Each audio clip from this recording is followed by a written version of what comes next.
Hi, and welcome back to Regaining the Balance. This is Matt, yet again bringing you part two of the social history of Kamarupa, published in 1922. We're going to get into the Assyrian and Aryan influences in these couple of chapters. I'm not going to read this whole book because the whole last part of it's not really something that's going to be included in the kind of studies we'll be doing, so I'm just going to kind of skip it.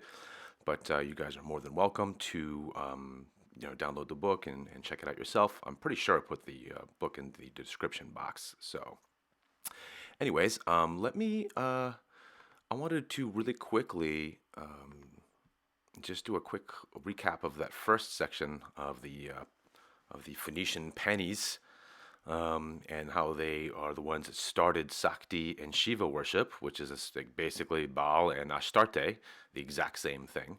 And let me share the screen here for a second so I can show you some stuff. But in the book, it talks about the rock carved temples and that they had carved all because they claimed that the Pineys were all over India at some point until the Vedas came and chased them all out. And that story is fascinating. If you guys haven't listened to the first part, I know it's long, but it's an audiobook with some commentary. But take a look at some of these; are really kind of cool. These these different types of rock cut type of temples here, which have very similar style, iconography, and whatnot. There's some other cool ones here. I mean, I don't want to spend too much time on this, but there is some really interesting stuff all over India, just cut right into the side of these mountains. And if you look also in places like, and this is the one that's really spectacular. It's just like cut inside this gorge. Um, it's just amazing. Oh, I think I have the top 15. Here's a couple other ones here. Um, it reminds me of the kind of stuff that you kind of almost see in the southwest of the United States, the cliff dwellers and whatnot. Although those aren't quite as ornately done here. Here is Shiva with the pillars and all that stuff all cut through.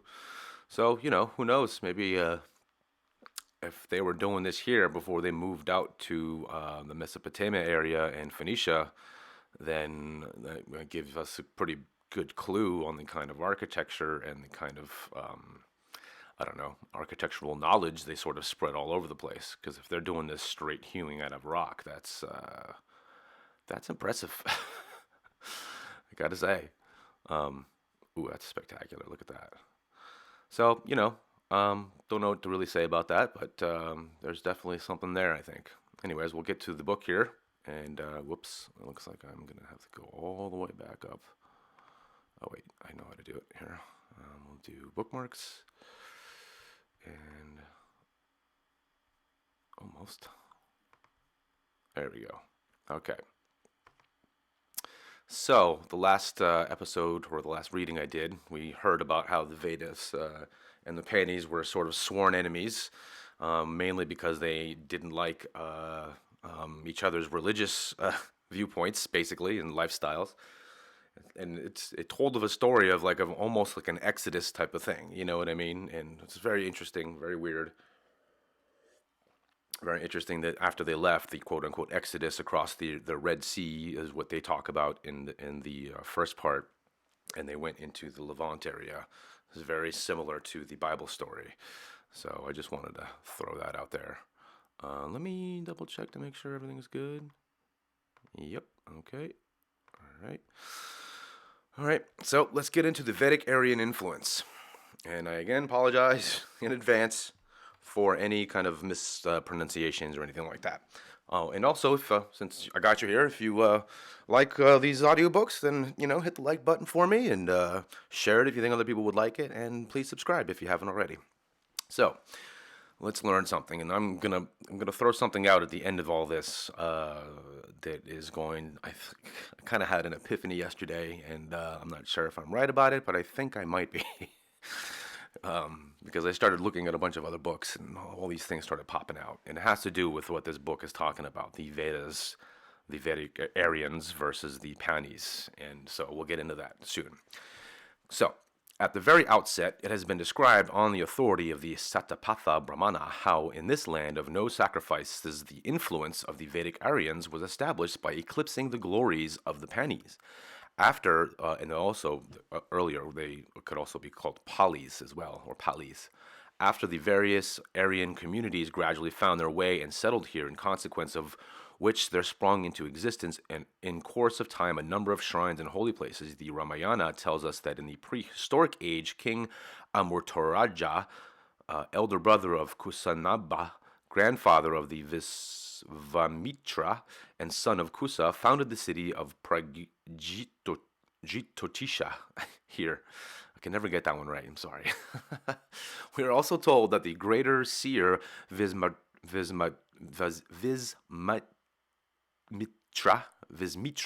practiced his religion austerities upon the banks of the Kausiki, flowing through the Himalayan regions to the northwest of this region.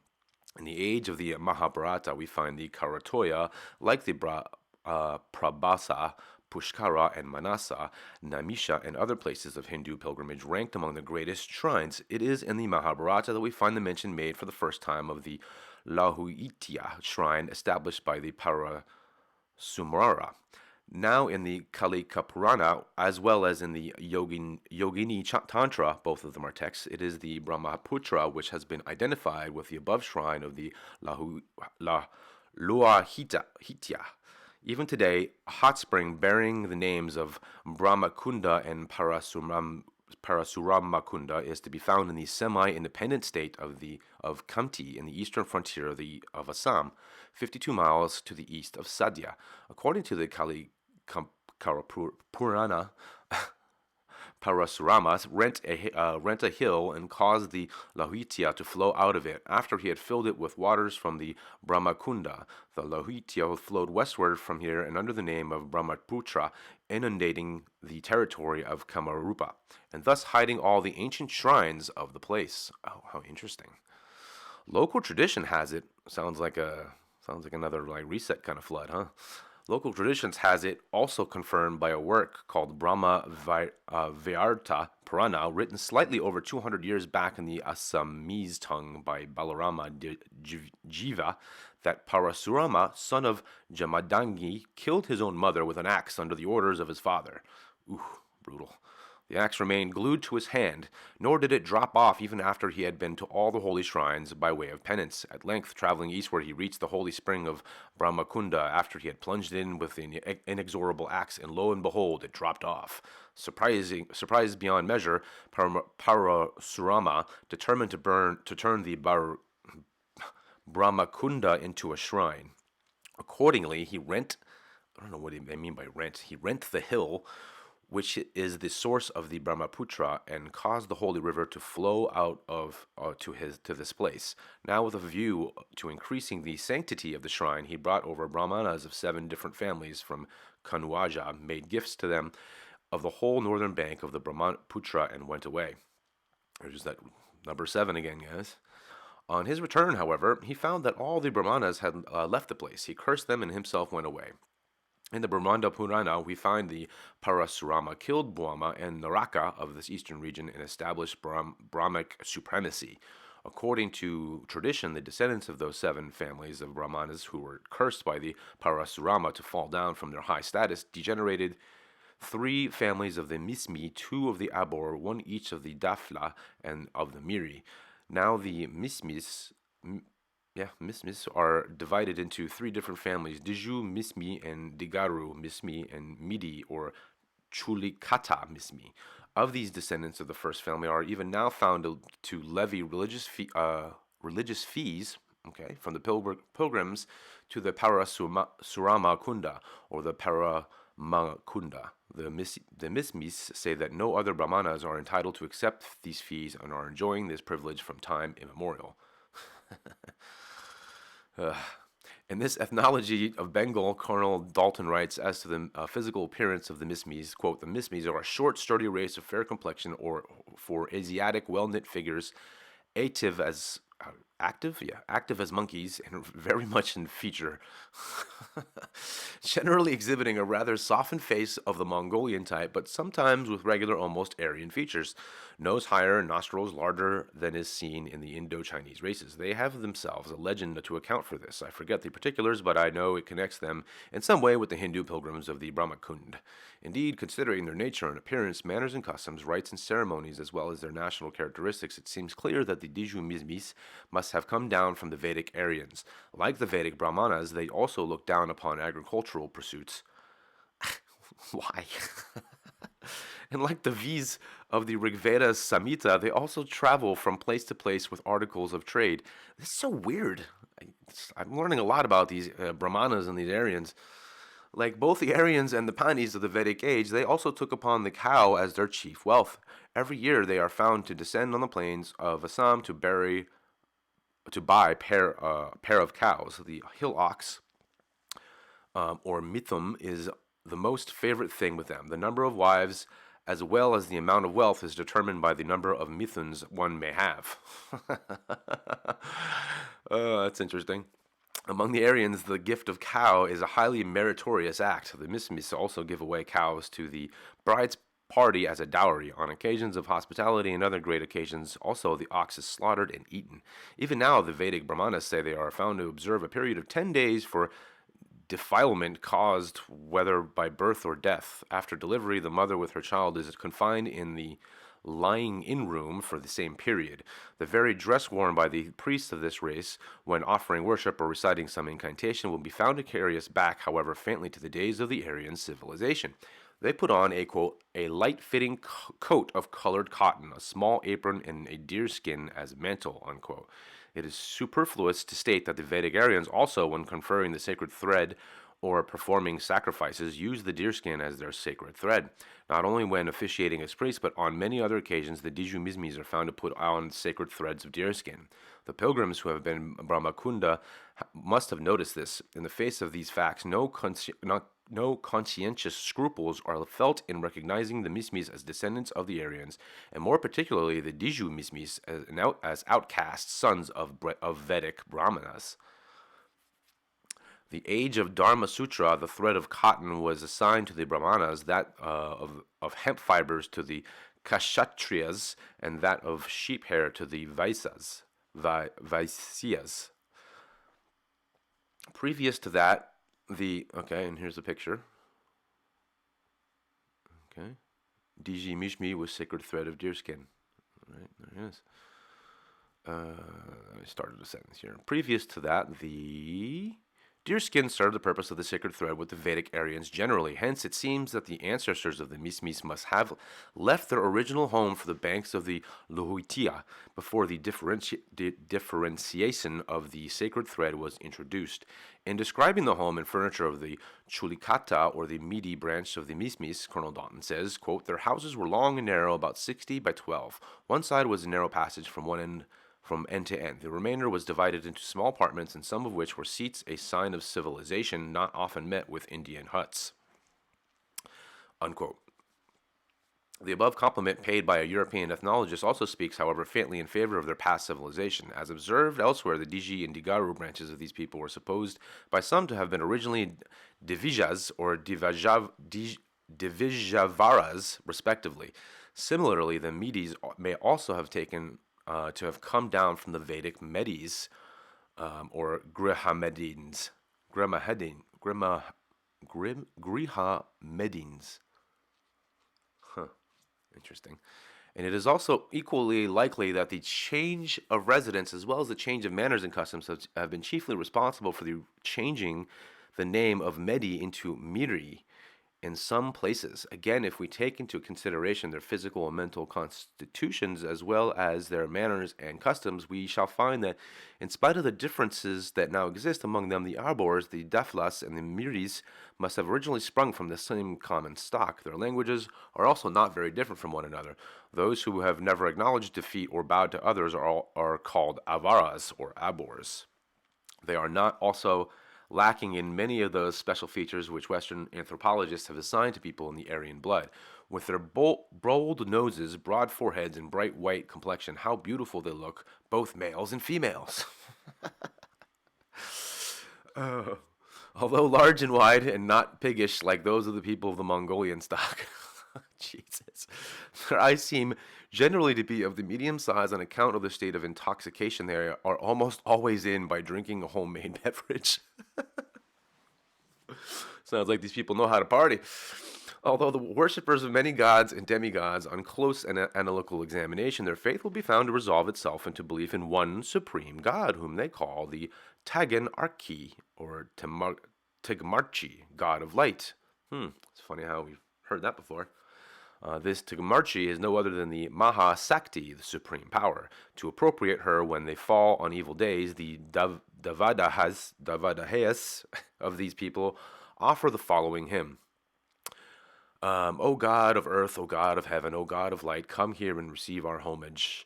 To those who have listened to the recitation of this hymn, as well as of any Vedic one, will at once find that the tone and pronunciation are identical in both. Not that alone, hymns of this kind will also be found to abound in the Rig Veda. It has besides to be noted that their worship or invocation consists only in offering hymns, no flower and leaf being used, just as the Vedic Aryans did. Thus, from this also it may be safely conjectured that this hill tribe has sprung from those members of the Aryan family who had come over to and settled in this part of the country in the Vedic age when the juice of the soma was still the favorable drink and before Pauranikism and Tantricism succeeded the Vedic form of worship. However, it is for the ethnologists and the philologists, and not for a humble writer of social history like myself, to look for those natural, physical, or political causes which have brought about such miraculous changes in the language and circumstances of these ancient people. Of the Abor, the Defla, and the Miri, the first and last do not touch beef. The Abors are even averse to drinking milk, supposing it to be out of the blood of the cow. They also look down upon those as untouchable who eat beef. Owing to this indifference in diet, these three classes, in spite of one common origin, have come to be recognized as different races belonging to different communities. The languages of the Mismis and kindred races have also been considerably influenced by the Mlecha tongue and ways of thought, owing to their close contact with the latter extending over thousands of years. Or so they say. In the history of Kamrupa, the rise of Mlechas or Asuras are found to have taken place even during the ascendancy of these Aryans. Right. Okay. I didn't think I was going to read this part, but I'll read a little bit of it, at least, because it's kind of interesting. And this is kind of the thing, like, there's a lot of people who talk about the Phoenicians, versus the Tartarians, and, the Tartarians also being very much the Mongol Empire, that kind of stuff too. And here we see a mixture of the two. So maybe they're not so unrelated as we might think, guys. That's all I'm saying. And at the end of this, I'm going to throw out my little hypothesis about what I'm sort of, from my epiphany that I sort of came up with last night, or came to me, I should say. And it's definitely going to have to do with this point. So let's read a little bit. The Lahotic and Mongolian influence among the hill tribes with which the Vedic Aryans came in contact in eastern India and Himalayan region, the Kiratas, are the most prominent. And if you remember, the Kiratas are related to the Pani. The Yajurveda and the Atharvaveda, they're both texts, contain the first references to them. The former speaking of them as living in caves, quote unquote, and then the latter occurring the following: the little girl of the Kiratas, she the little one with golden shovels upon the ridges of the mountains, that which conquers disease. Okay. Then in the Ramayana, we have the Kiratas are of a conical heads and golden complexion and are fair looking. Those living in islands, however, are fierce and are tigers in human form. Mahabharata also is not silent about them among the soldiers of the Bagdata. It's kind of funny how this is almost like Baghdad. One section of the Kiratas is said to be adorned with gold ornaments, and of the other it is said that they were natives of the marshy sandbanks. All In all the Puranas, again, the territory of the Kiratas has been set down as the eastern boundary of India. Now, from the Vedas, the Ramayana, as well as the Mahabharata, we get a rough idea that there were two classes of Kiratas. One of these lived in mountain caves and were charming in appearance. They were of golden complexion and adorned their bodies with gold ornaments, while the other lived in marshy sandbanks or in islands and were aquatic in character. They lived upon raw fish and were fierce by nature. They have been described as man-tiger, quote unquote. Most probably both these classes originally sprung from the same common stock. Difference in manners and customs and modes of living due to different circumstances and places of residence ultimately bringing about this difference in appearance and character. And I think that's kind of interesting too, because this whole idea of the same stock, and one of the weird, interesting things about the land of Canaan and the whatever history we have of it, really, is that very interestingly, you have part of those people who live on the land in the mountains, and then the rest of them are along the sea and are part of the maritime part, So, it's an interesting correlation there. They're spread over the whole eastern frontier of India, i.e., Assam, Chittagong, and the hill tracts of Teparali, as well as the shallows of the adjacent Lohita Sea and the marshy lands about or the small islands of the river Lahoitia. That is to say, they live both on land and water. Till the age of the Atharva Veda or even the Ramayana, they were ignorant of the use of iron and used gold very largely. Excuse me. Needless to say that during this age, gold was available in abundance in their territories. The gods bought the king Soma in the eastern direction, thence he is generally bought in the eastern direction. Haug, I guess. From the description of the Aitariya Brahmana, the great Vedic scholar Pandit Satravarta Sarami has led to conclude that it was from the Kirata towns of the eastern India that the Aryans bought their Soma plant. Interesting. So, looks like the Phoenicians were growing some weed, and the Vedas, the Aryans were like, "Yo, give me some." The sale of Soma was a forbidden thing for the Aryans, and never would they sell it. Interesting, but they would buy it. Okay. Kiratas from the eastern regions sold Soma in the markets of Aryan India. In the Vedic age, this plant had far more customers than tea commands in modern India. Yeah, it probably is marijuana. And it may be reasonably conjectured that the tea plant, the Soma creeper, also had a spontaneous growth in the hilly tracts of Assam. Now, I'll say something very interesting. I know this from working on a documentary years and years and years ago. But this is, like I just said earlier, the very first video. Actually, why don't I show it to you now? Okay, so Kamarupa, this area in Assam, here it is. Okay, so this whole area that we're talking about is this area here, right? So when we're talking, I mean, I made a joke about growing, selling weed or whatever. But the thing is that if you guys don't know, in Bhutan, marijuana grows everywhere. It's wild completely, and people don't really use it. And I know that for a fact because I know people who do go on trips there every single year. Or actually, they take guided trips there every year. And there's some places there in Bhutan which are just incredible, guys. The Eagle's Nest is something you should look up if you have time. But here you go. I was just making a point that there is a ridiculous amount of marijuana that grows wild everywhere, and they use it for all kinds of different stuff. But for the most part, it's just a weed to them. They don't really even touch it. So just wanted to throw that out there. According to the Brahmana parts of the Vedas, it was from the Yakshas or Gandharvas that Soma was bought. In the east of Nepal, this race still goes by the name of Kirata, and after its name, a part of the Nepal is still called Kiranti. Not long ago, this people inhabited also Rangpur, Dinajpur, in the neighborhood. In Nepal, they were even now found to be divided into three classes: the Yakha, the Limbu, and the Yambu Raka. It may be superfluous to observe that the eastern regions, it was the Yakas and the Rakas, who were known as Yakshas and Rakshas, respectively. And probably it was these Yakas or Yaksha Kiratas who were dealers in Soma in the Vedic age. And following this old hereditary custom, they are even now found to brew and deal in fermented and distilled liquors. Undoubtedly, they are descendants of people who, in the Vedas and in the Ramayana, So maybe Sama isn't what I'm thinking it is, but still, my point still stands.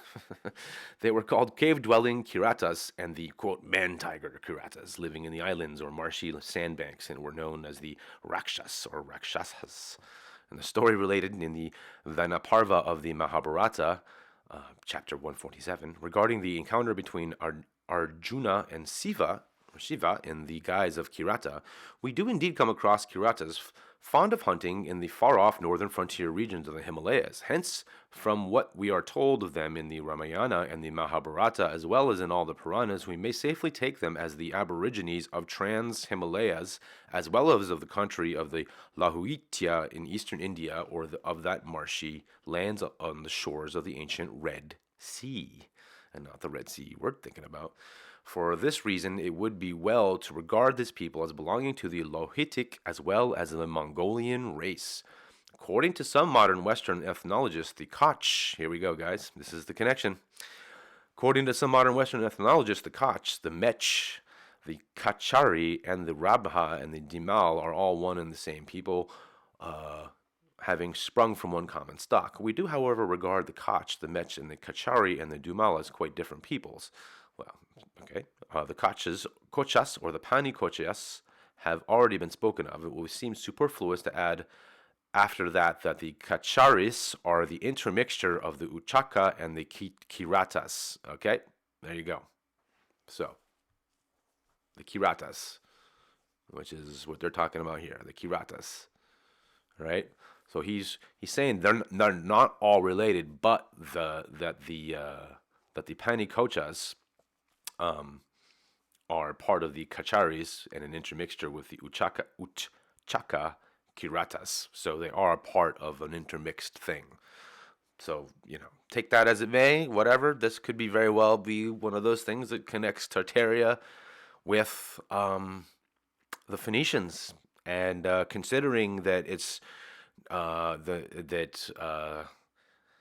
don't know, the building style and the architecture, and if you study some of these cave carvings versus the outward architecture that went west, I guarantee you're going to find a lot of different and very similar styles. Obviously they're going to change over time and whatnot, but because obviously it's different to build something than it is to carve something out of rock.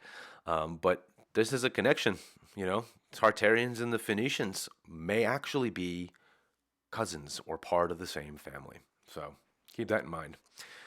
There are some also who are disposed to regard the Garo and the Kachari as identical in blood. These also cannot be the same people. In ancient times, Garos were known as Garudas. The white palace of the Garuda, situated on the mountain shores of the Lohitasagara, refers very probably to the residents of the Garudas on Garo Hills.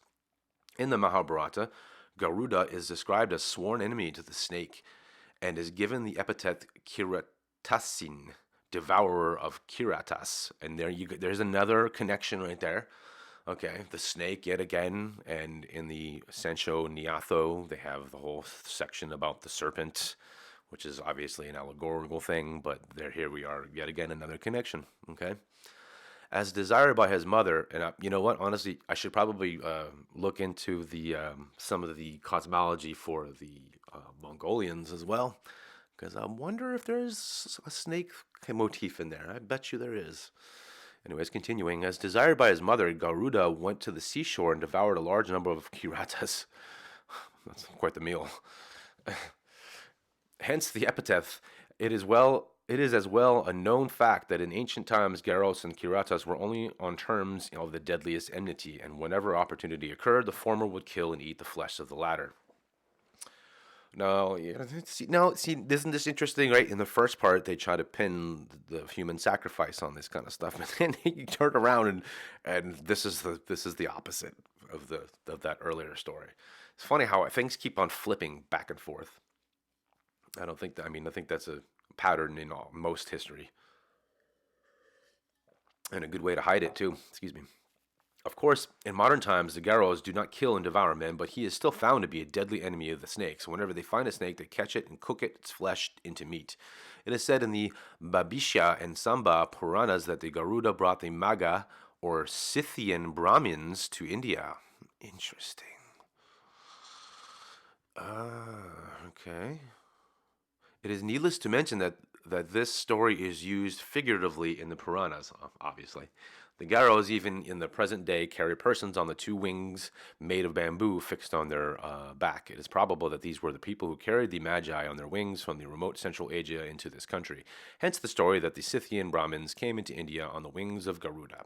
It has been previously mentioned that the Karatas had at one time occupied the whole of Assam, but subsequently losing hold over the country before the powerful Naraka, they withdrew themselves to the coast of the eastern sea. The Utkachas and the dwellers of the hills, being also dispossessed of all, left the borders of Assam and blended themselves with the Kiratas. The descendants of this mixed people are known at the present time as the Kacharis. The Gataka was the name by which the ancient ruling family of the Kiratas was known. After their intermingling with the Utkachas, the title was perhaps changed to Gatatochka at the time of the Rajasuya sacrifice of the Mahabharata, when Bhima, the second Pandava brother, came on the mission of universal conquest to the east. He defeated the Kiratas, the Utkachas, and placed his son on their throne under the guardianship of his mother, Hidimba. He is Gatotochka the first, the king of the Kiratas and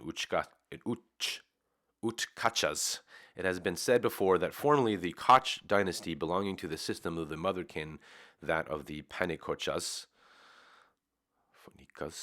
even now adhered to the system of matriarchal society.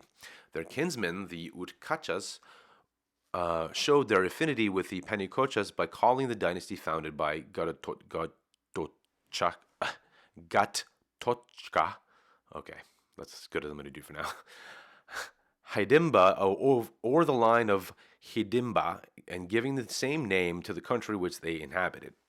This prince became so much distinguished for valor that Bagdata, the king of Pragyostia, bestowed the hands of his adopted daughter on him, this being the first instance of the intermarriage between the Kachari and Mek tribes. From this union sprang the great hero Babarika. Interesting, huh? Babarika. From the Mahabharata, we learn how in the Great War of the Kurukshetra, Bagdata took the side of the Kauravas, where his son-in-law, that of the Pandavas, losing his life in their cause at the hands of Karna. From the Kumarakyanda of Shanda Purana, we learn that the Yudhisthira conferred on the Gatotkacha the leadership of Hadimbavana. The later informed Yudhisthira that on the death of his maternal uncle, Hidimba, his mother, had conducted the government upholding the gods and the Brahmanas, but she, having now resigned the cares of administration to him, was practicing severe penance unheard of in her society, whereupon Yudhisthira hailed him, though lowborn, as Kulina, i.e. equal in rank, to the highborn in recognition of the steadfast penance of his Yudhisthira, dear sister-in-law. From this it may be inferred that though the mother of Gatotchka was of non-Aryan origin, and though he himself had inherited the rights which in matriarchal society were his, yet he was elevated to the rank of an Aryan. The account of the devotion, conduct, and penances of his favorite son Babarika fills many pages of the Kumakarika Kanda of Skanda Purana, but we notice a special feature in his mode of worship, which is certainly not Aryan. It has been seen that the Kochas worshipped the symbol of sex. Babarika was a votary of the phallic god and of the goddess who was the symbolized form of the procreative power Baga, or Bahaga.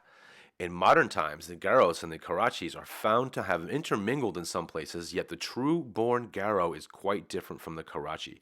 It was in the dim past that the former came over to India from trans-Himalayan regions, where the Karachis are aborigines of this country. Hence, while the Garo, again, trans-Himalayan, okay, it's very interesting. This whole idea also of duality and the feminine, male, whatever else. You start to look at Buddhism and all that kind of stuff as well. And there's, this is all kind of a melting pot of an area of like early kind of religious ideas and civilizations. So it's just kind of a fascinating read. Hence, while the Garo can safely be consigned to the Mongolian stock, the Kachari can at best be called Lohitic. The former is a beefeater, while the latter is not. Okay, the true type of the ancient Kirata is to be found in the Kiranti of Nepal and also in the southern branch of the tribe generally known as Tipera or Tipra, Aborigines of the hill Tipara. All right, I'm going to skip the Dravidian part here. We're going to go straight to, let's see here. There we go, the Assyrian influence. Okay. This one will be a little longer. In the history of Kamarupa, we find evidence of the rise of the Maleka, Mech, or Asura dynasty even during the ascendancy of the Aryans.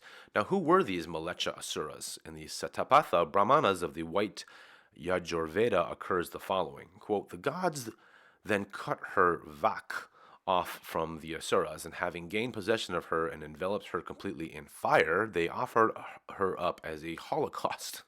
It being an offering of the gods, and in that they offered her with an Anushtub verse, being deprived of speech, were undone, crying, "Hey lava, hey lava."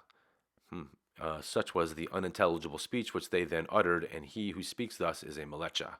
Sounds very kind of halava, hallelujah, hallelujah. I don't know. Because sometimes you can, at least in a lot of languages, V's and U's are interchangeable. Hence, let no Brahmana speak the Malecha language, since such is the speech of the Asuras. From above, it will seem that it was those who could not speak the Vedic tongue with all their efforts, but spoke slang, that were set down as Malechas, or Melekas. From the interpretation of the Melecha by Sayana, also it seems that the Vedic age, those among the Asuras who offered their worship in vulgar expressions of dubious meaning were known as Malechas. And of course, when they say vulgar expression with dubious meaning, that's one religion calling another religion, BS.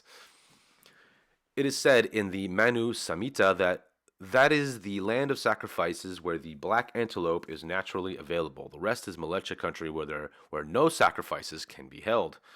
Vishnu Smriti defines Malecha country as, quote, "the place where caste system is unknown." That sounds kind of good. Aryavarta is outside of it, unquote. In the Manu Samhita, also the Malecha language is said to be different from the Aryan tongue, and Manu has even enjoined that the Vedic mantras should never be uttered in the presence and hearing of the Malecha.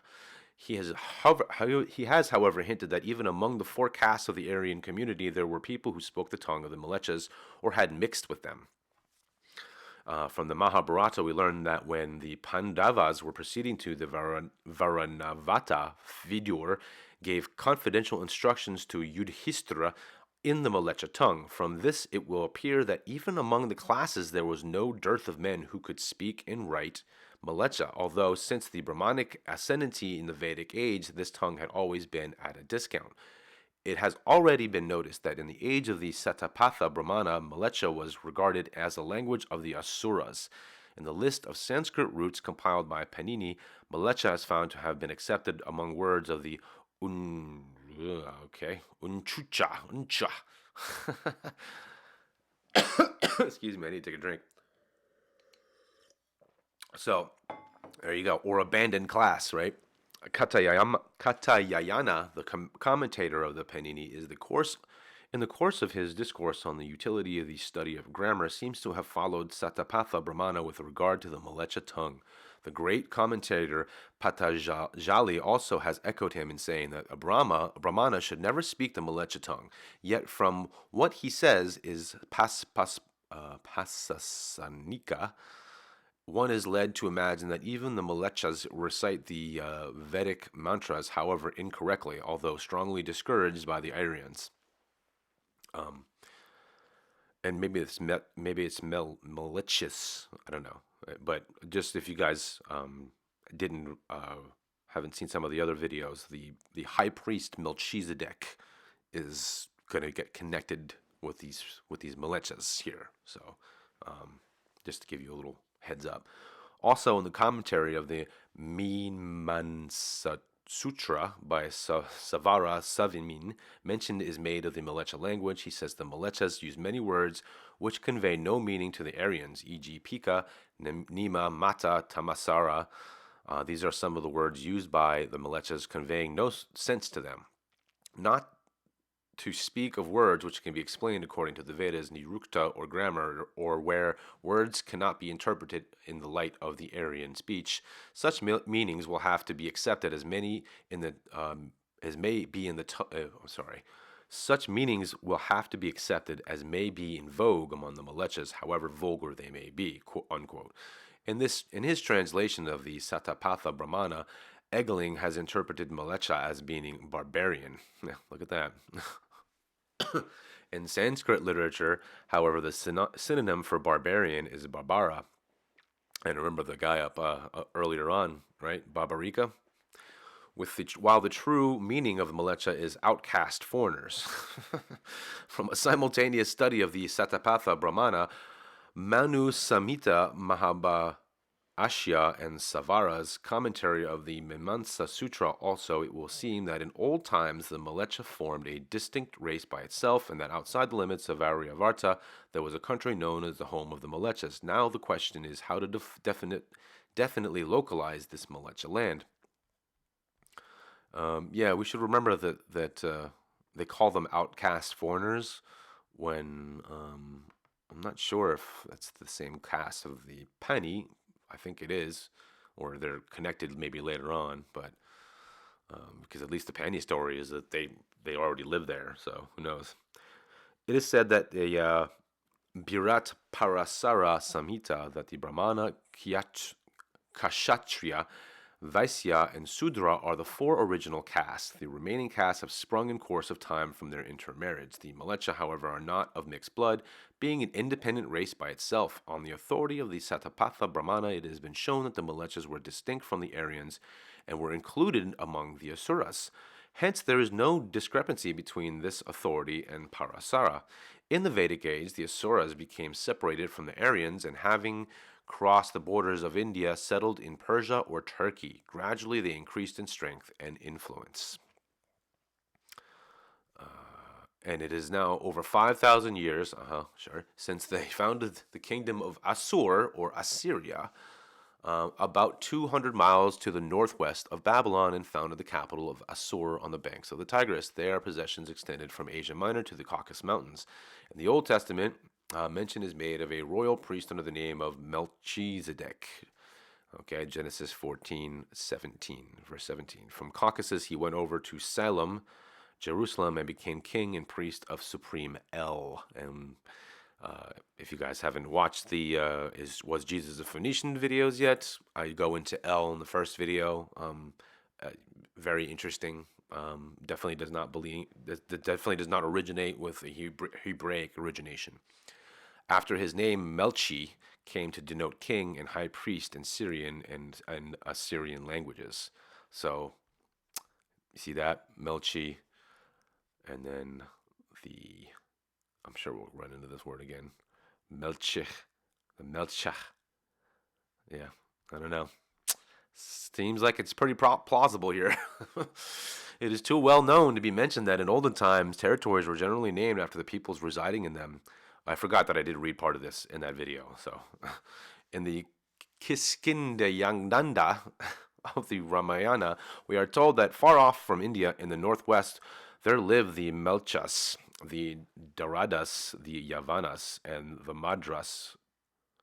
And also there was a country named after the Melchas. From the geographical account given in the epic, we have reasons to believe that this Melcha country was not far from the Mount Caucasus. It is very likely that it was the priests of this place who were known in ancient times as Melchi, Sanskrit Melcha. Melecha. It may be superfluous to note that Assyrian high priests were selected and appointed from here. From a study of the Samhita portion of the Vedas, also we learn that at a time was when the boundaries of Aryavarta extended up to the borders of Babylon. The spite of Vedic Aryans against these high priests of the Suras is indicated in the Satapatha Brahmana and later Sanskrit literature, and was due to the defective way in which they pronounced the Vedic mantras and hymns. They really have a problem with that, don't they? You see that over and over again in this book. From the Nirukta of Yashka, we come to learn that at one time the people of Cambodia spoke Vedic Sanskrit. Even prior to that, a degenerative form of Vedic Sanskrit was in use among the Mlechas, who were high priests of the Asuras. This is hinted in the Zend Avesta by Ahura Mazd or Asura Maya. In their zeal to spread their religion and extend their influence, the Melchis or Mlecha, high priest of the Caucasus, crossed the Kailasa mountain and reached the hills of Kamarupa via Tibet. Wow. Let me just take a look at that map.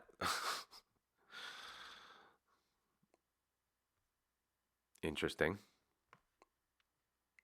So they crossed like this. Okay. The following account from the Kalika Purana bears testimony to the Mlecha influence in Kamarupa. Kamarupa was once recognized as the foremost of the holy places.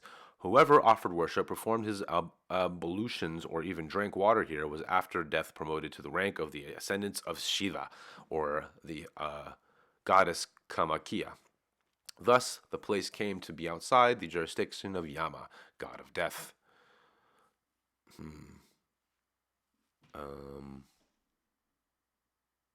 I wonder something here. Let me just take a quick look, guys. I think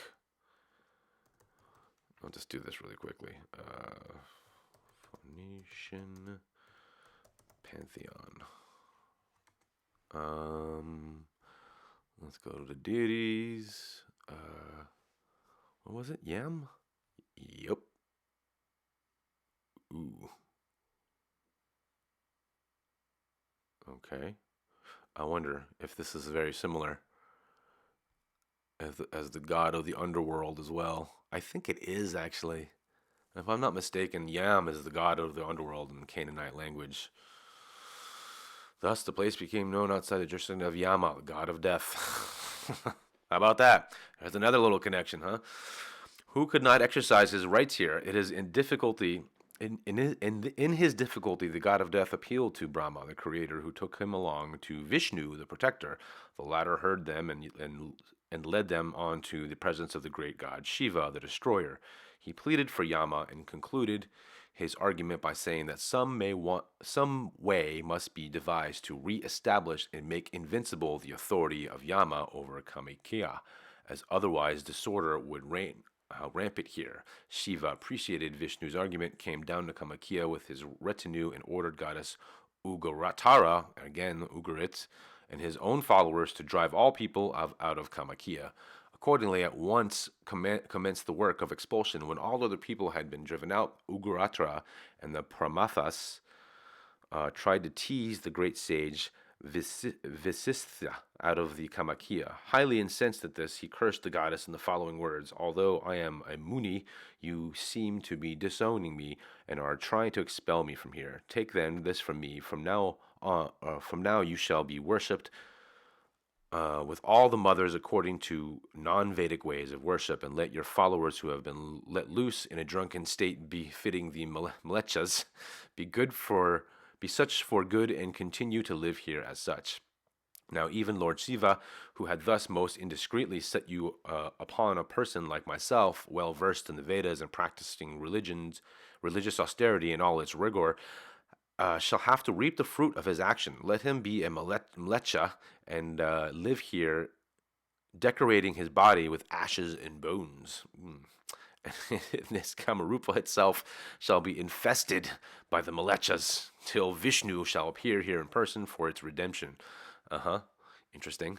With this dire curse, the great sage left the place, and at once all will turn to Mlechas. Ugarata became Vama, i.e., was worshipped according to the non-Vedic ways. Shiva adopted the Mlecha way of life. Vedic rites and observances disappeared from Kamarupa, and the four castes left the place.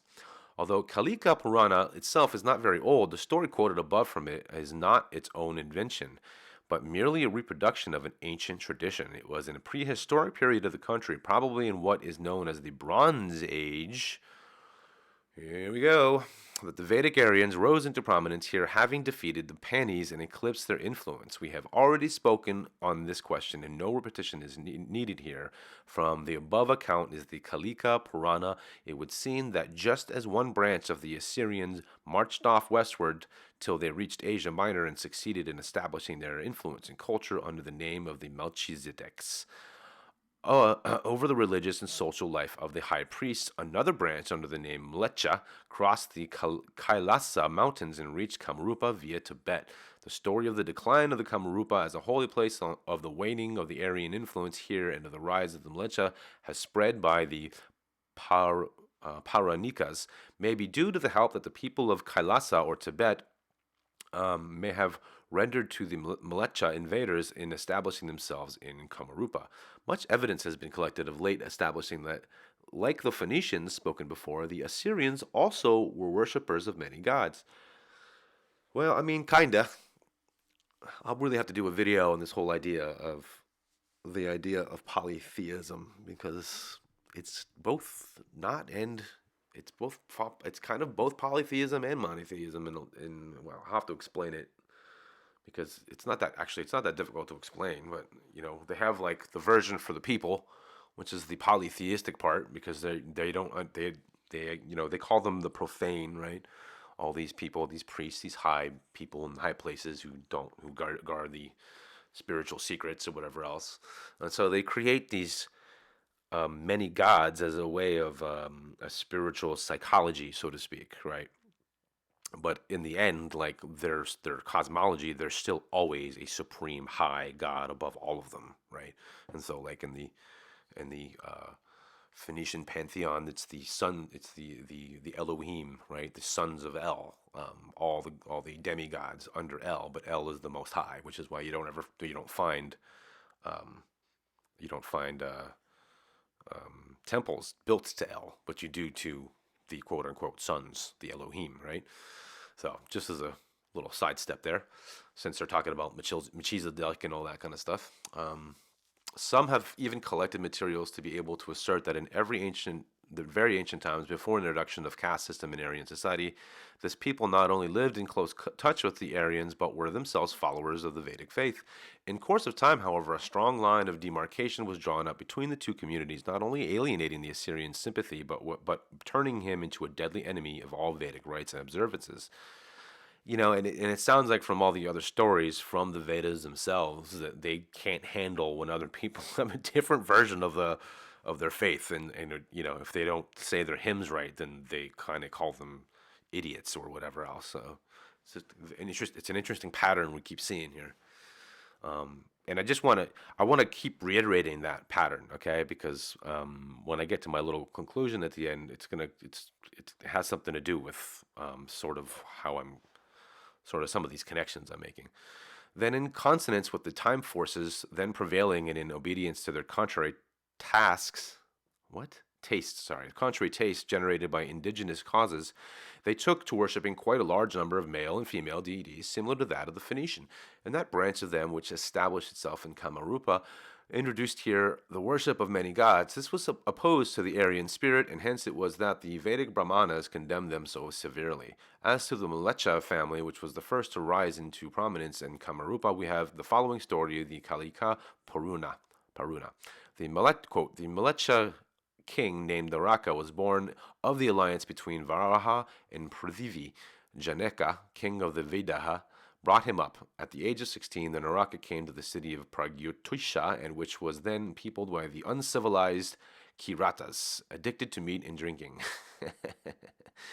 It's funny how they keep doing that, right? This is a quote from, again, another Vedic source, but earlier on, this author established that these people weren't uncivilized at all.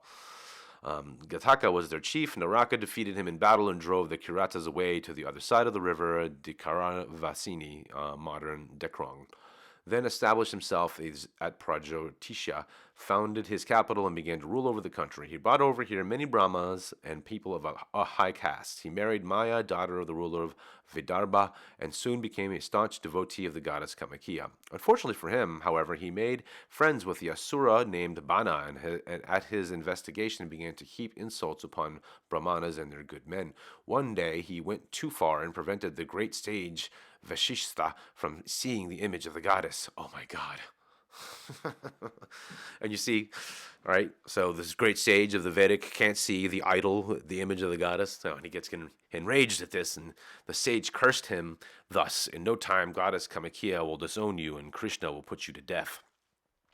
It's funny how the Krishna character is quite the violent person in their stories. Naraka appointed an Asura, Hayagriva by name, and as his commander-in-chief, and Murasura, as the protector of his state. Encouraged by the Asuras, he became a very proud and haughty, and cast into the winds all the principles of morality.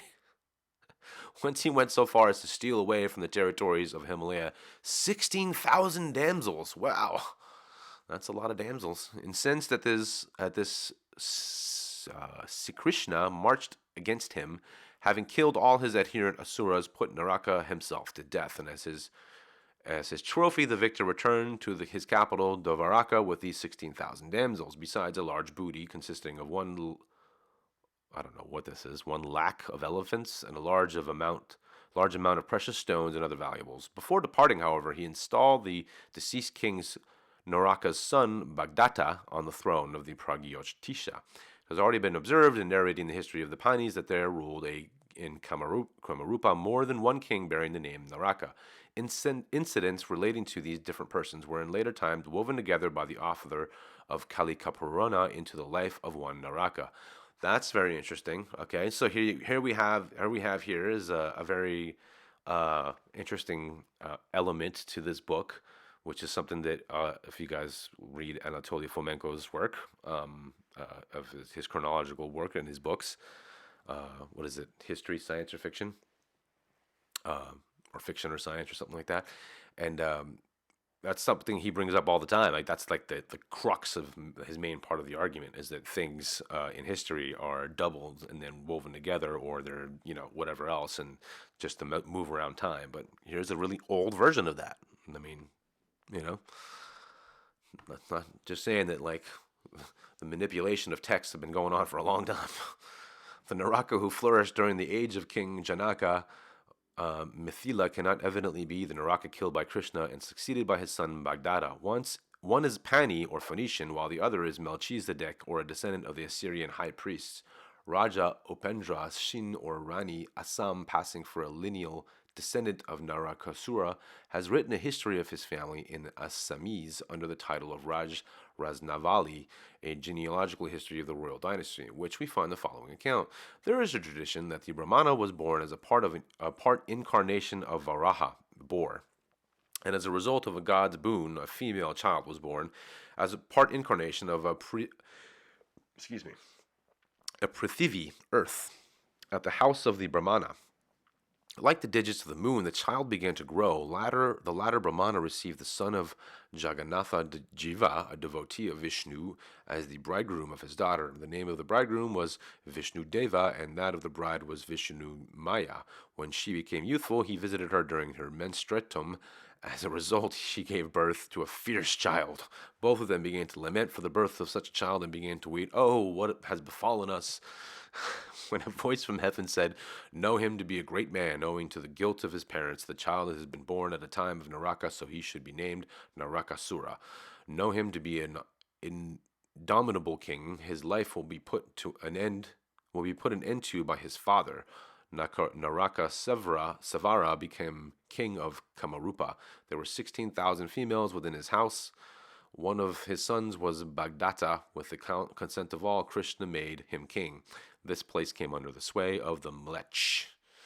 Here we go, in Sanskrit. Although this story told by Upendra Sina is not corroborated in any ancient work now available, there can be no doubt that it was recorded on the authority of some very ancient traditional document.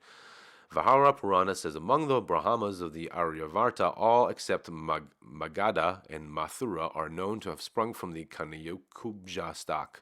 Mathura is said to have sprung from the sweat of the person of Varaha.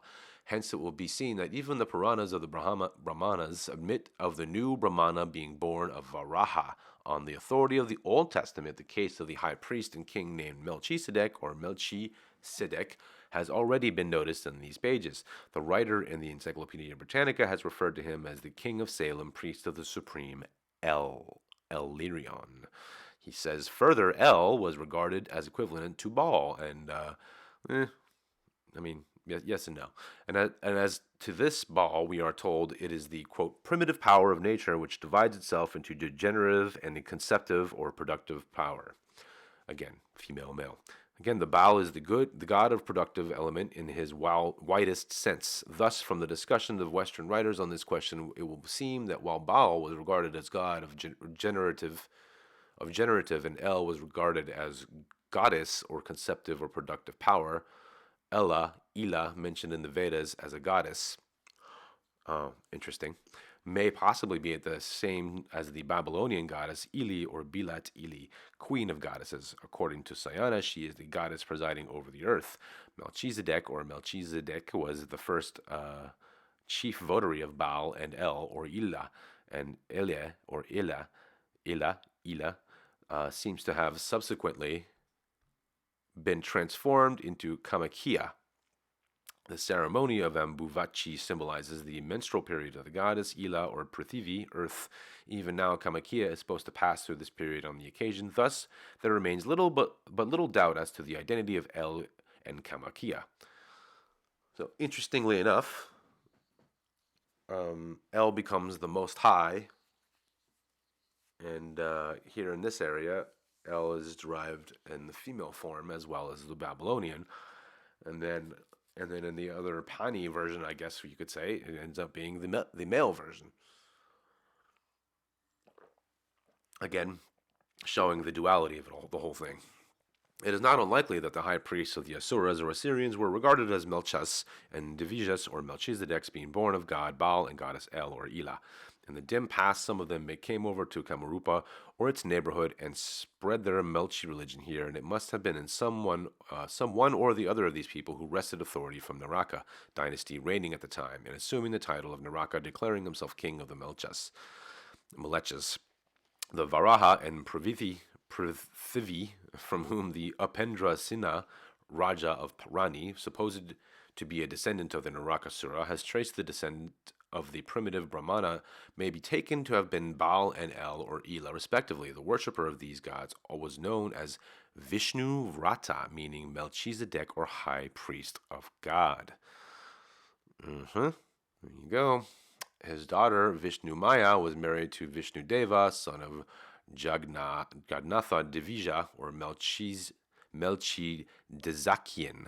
The priestly and royal authority being both combined in him, Narakasura obtained supremacy here. In the Vedic age, it was mostly the Brahmanas who officiated as priests. Following this practice, the ancestors of Narakasura were known as Melcha Divajas, otherwise Melcha Brahmanas, or Melchi Zedeks.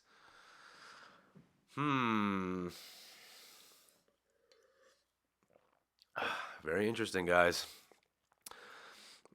This is all the stuff. If you guys, again, if you haven't looked into Was Jesus a Phoenician video, the first two, definitely look at the first one because I go into this. I do read part of this book in that video, so you can skip that part. But pretty interesting.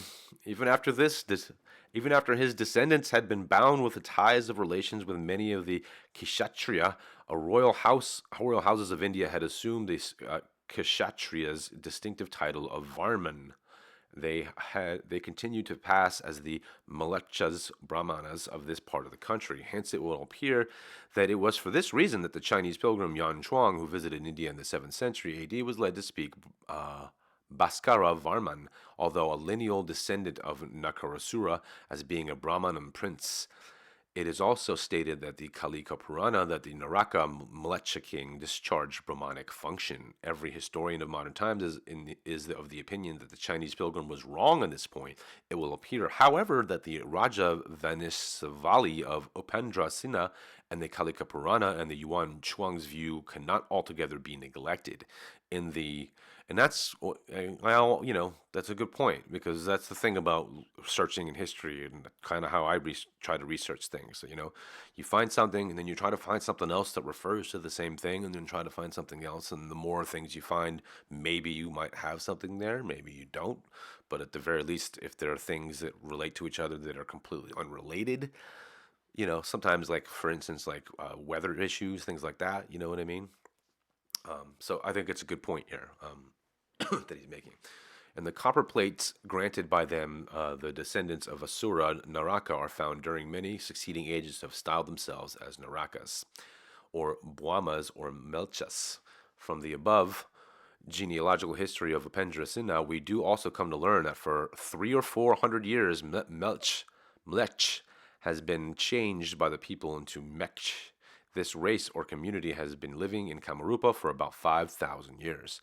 The word Mlecha seems to have no longer been obnoxious in the Kamarupa after the Mlechas had established their supremacy here. It is clear from the fact that the kings of the Naraka dynasty allowed themselves to be styled, whoa, what a name, Mlecha Danhinatha in the copper-plated inscriptions of their times, along with the Naraka or Buama. The words Mlecha now generally found to stink just as much as the word padri does in modern times in the nostrils of bigoted Brahmins. They're certainly bigoted Brahmins, all right. I had no idea, This is a very interesting. I mean, I've done some research into sort of like the Vedic theology and stuff, but I didn't realize how I don't know, evangelical these people are. In the Vedic age, it must have been much more opprobrious. In Kamarupa, however, Mlecha came to be a term of respect. So there you go. After a period of time, it was a derogatory term, and then after a while, as they ruled this area, it turned around. So it has been previously noticed that in the ancient Assyria, Melchizedek was both the king and the high priest in the same way as found on many occasions.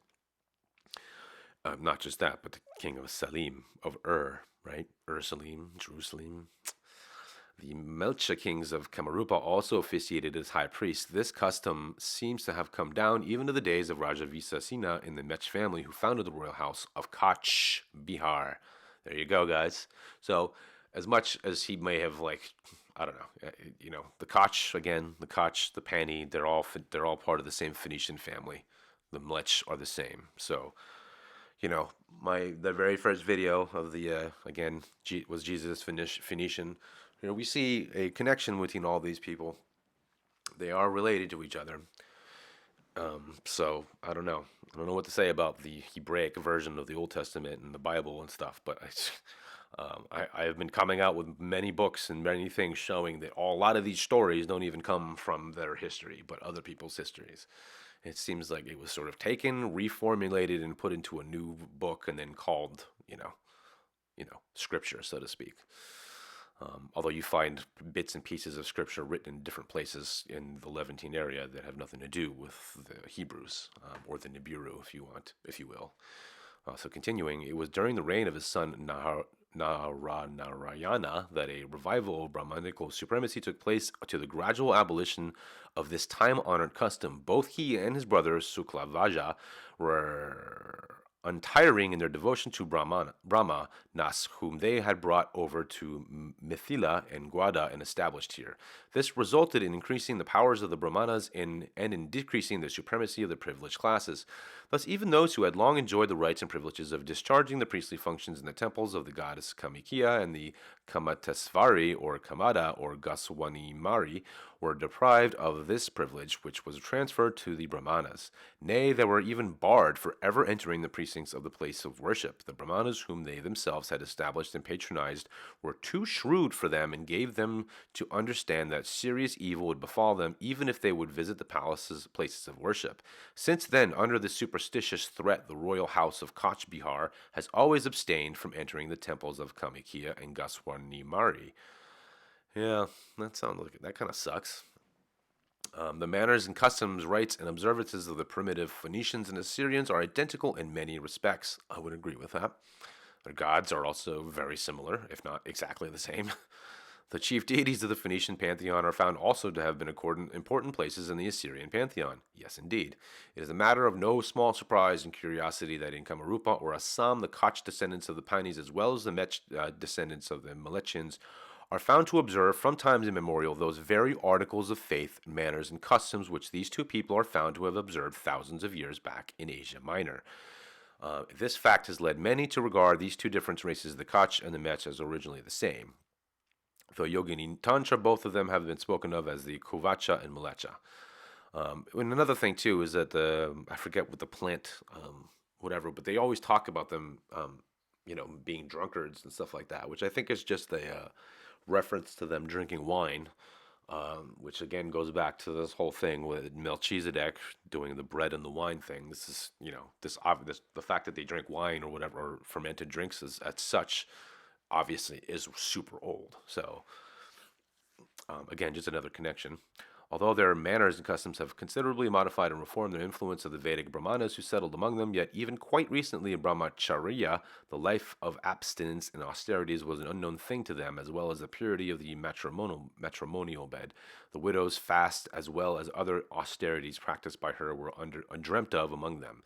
It is endorsed even by the Rajavanasalvali of Upendra Sina, of the Naraka dynasty, as well as the Rajavanasavali, compiled under the auspices of Maharaja Harendrarayana of Kach Bihar. Also in the Padma Purana, we have the following, quote, the Kuvach, or Kach, then the Malecha, or Mech, both are of the base origin. They speak the Pisasha, the devil's tongue. I'm sorry. I love reading like religious treatises where they just like talk mad smack against everybody. Continuing, they speak the Pisasha, the devil's tongue, and are ignorant of all purity in manners and customs. Yeah, because they're not yours, right? They have no idea of cleanliness in mind and body, of meditation, and of offering water to the gods and names of departed ancestors. No food is forbidden to them, neither the cow or the Brahmana is respected by them, and their kings, ministers, and priests are all given to drinking. Unquote. You see what I'm saying? Oh, so good. It is but natural that the Vedic Brahmanas should look down upon all people who observed rites and ceremonies that were detestable in their eyes. Now, okay, does this not sound like the insanity of like early Christianity as well? Hmm? You don't like what we believe, then we're going to hate you first, call you whatever things, and then after a while we'll chase you out and murder you type of deal. I find this very interesting, and this is going to come back up very soon, because this is an important point, and this connects with something, because the Vedas and their push westward was not quite the same as the Pani and the Malechas, right? The Pani and Malechas, they were the southern part of that area. The Vedic kind of went west and north into the Caucasus, Germanic areas, and all that kind of stuff.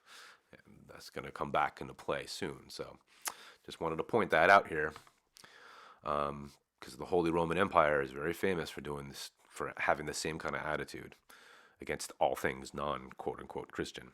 Hence, the very word Malecha in their vocabulary came to connote all that is impure and unholy, unclean and dirty, and so not only those who first acquired this title, but also those races who intermingled with them during their supremacy in eastern India or adopted manners and customs condemned by the Aryans were given the general epithet of Malecha. In the Puranas, in the following pages, an attempt will be made to show how the descendants of the Malecha Narakasura spread and established their influence in eastern India. All right. I wasn't gonna read this one, but Let's see. I'm not sure how many pages this is. Let's see here. So we're on page 156. Yeah, okay. Yeah. I'll go through this part and then I'll probably wrap it up.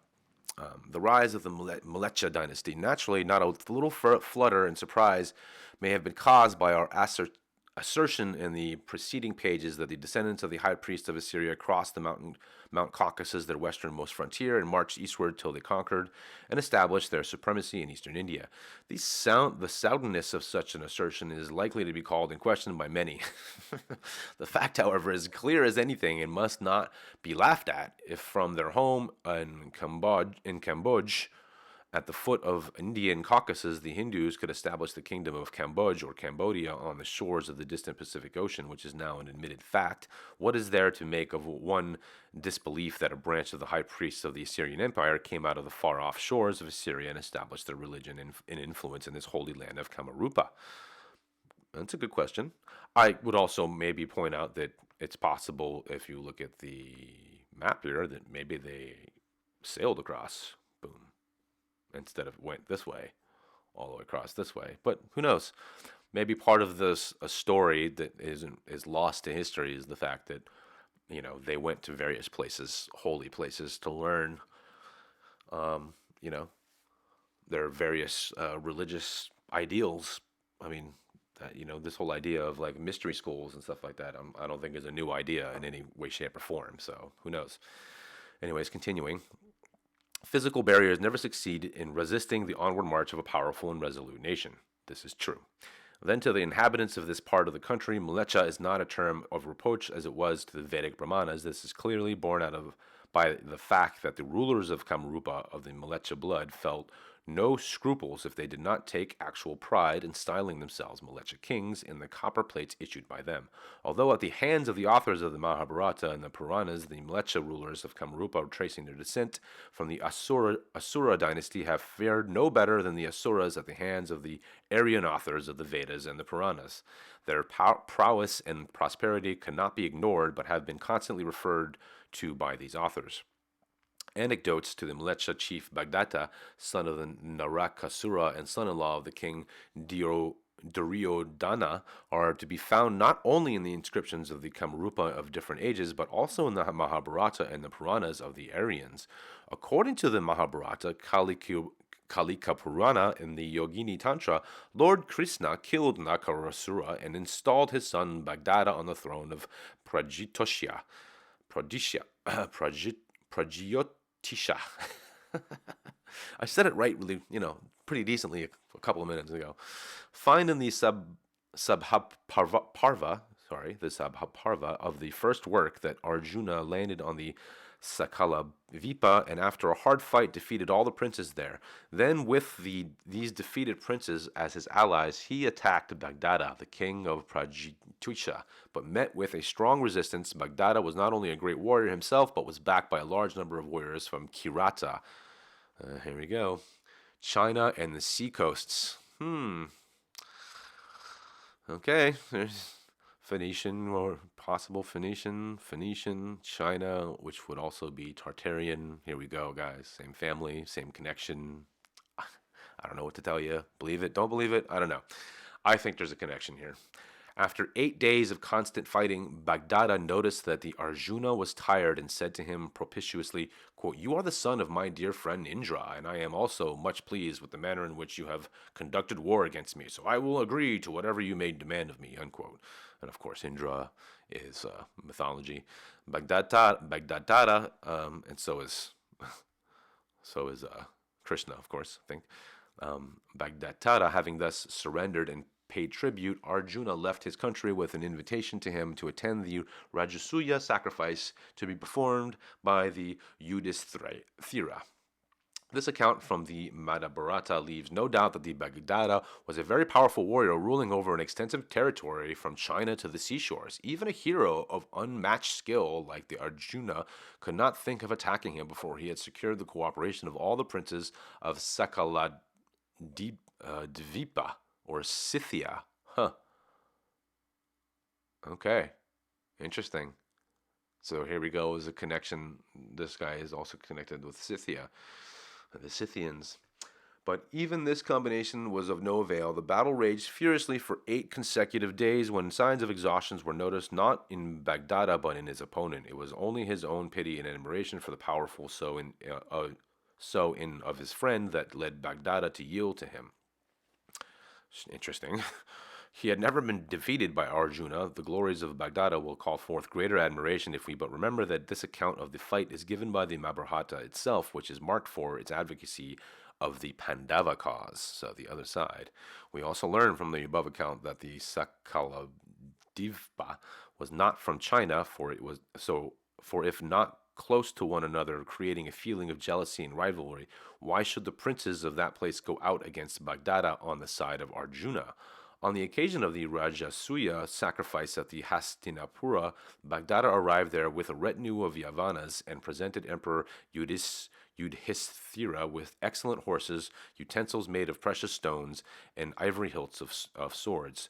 Just as Arjuna marched northwards, defeating and bringing under subjugation all who stood against him till he turned northeast and met with Baghdad. Also, his elder brother Bhima marched victoriously eastward till he reached Lahutia, defeated all the Malecha princes ruling along the seacoast, and received as a tribute from them heaps of gold and silver, pearls and precious stones, sandal and other perfumes. From the account left from the vast conquest made by Arjuna and Bhima, it will appear that the Baghdad, although generally recognized as the ruler of Pragyotisha, had his capital established on the summits of the Himalayas. To this probably may have been due the epithet Seilalaya, having his home on the mountain, given to him in some places of the Mahabharata.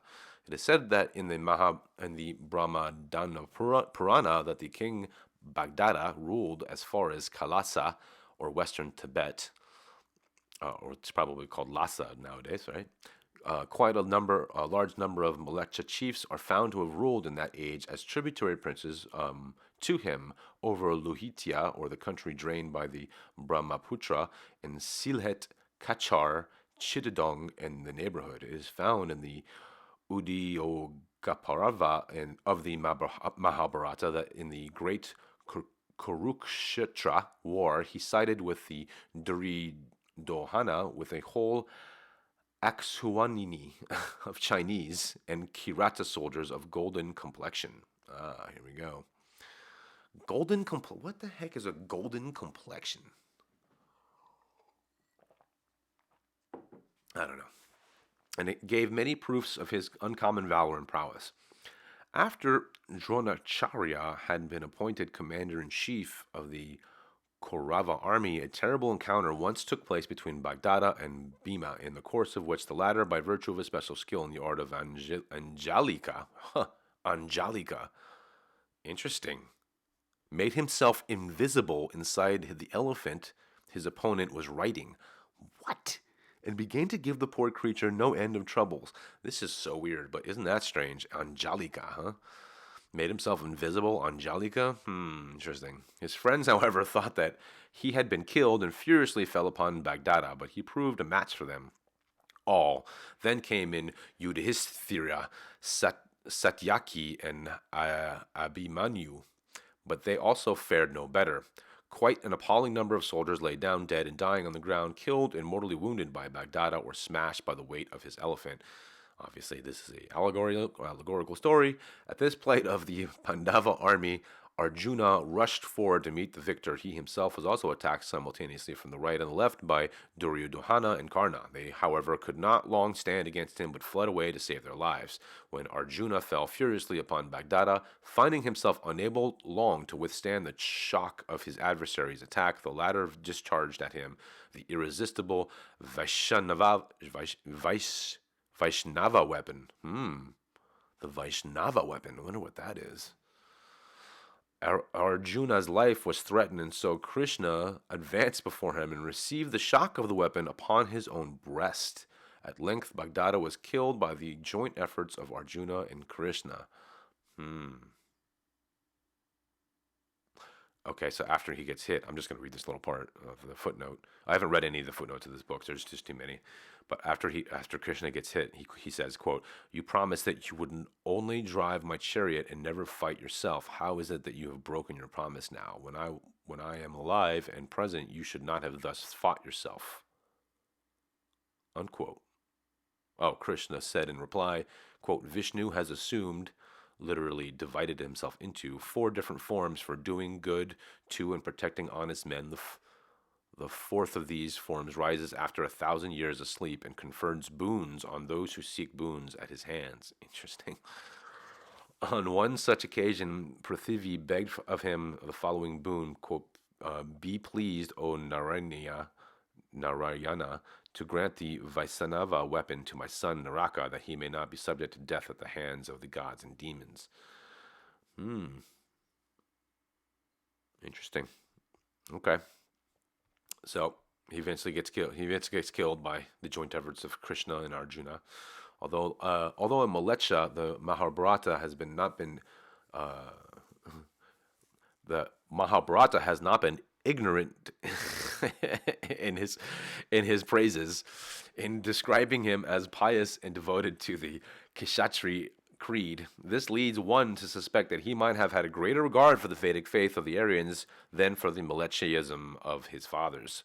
From a study of the, but then again, this is a Vedic text, so of course they'd probably say that. From the study of Rajanavasvali by Raja Upendasena, we come to learn that, inspired by the king Duryodhana, his father-in-law Bagdada invited Brahmanas of the five Gotras stock, vis-a-vis the Kasyapa, Sandila, Bharadvaja, and Upananiyu, and Parasara.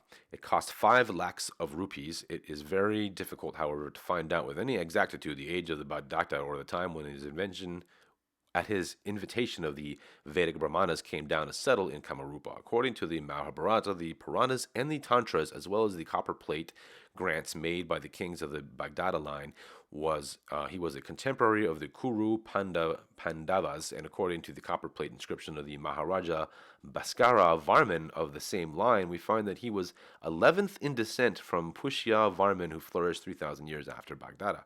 From the account left by the Chinese pilgrim Yuan Shuang, as well as the subsequent Chinese accounts, it would seem that Bhaskara Varman ruled over Kamarupa from about 620 AD to 650 AD, and was the 12th in descent from Pushya Varman, now therefore taking 3 generations as making up a century. We find 275 AD as the age of Pushya Varman, and if Bagdada is taken to have flourished 3,000 years before him, we get 2,700, blah, blah, blah, blah, blah, blah. Yeah, all these dates. Okay. Okay, from the astronomical account of the time of Bhishman's death as given in the Mahabharata, has recently been proved, okay, quote unquote proved, by a competent person, I like that it took place in 2829 BC. And if this is correct, we find a difference of about 100 years between the ascension of Pushya Varman and the death of Bhisma. Considering the enormous lapse of time, this difference is certainly negligible. Well, that's okay. I don't think I'm gonna go into the rest of this. Let me pop a bookmark here so I can come back to it quick. But let me go take a look at the before I actually do stop here. Let me just double check the table of contents to see what we're at.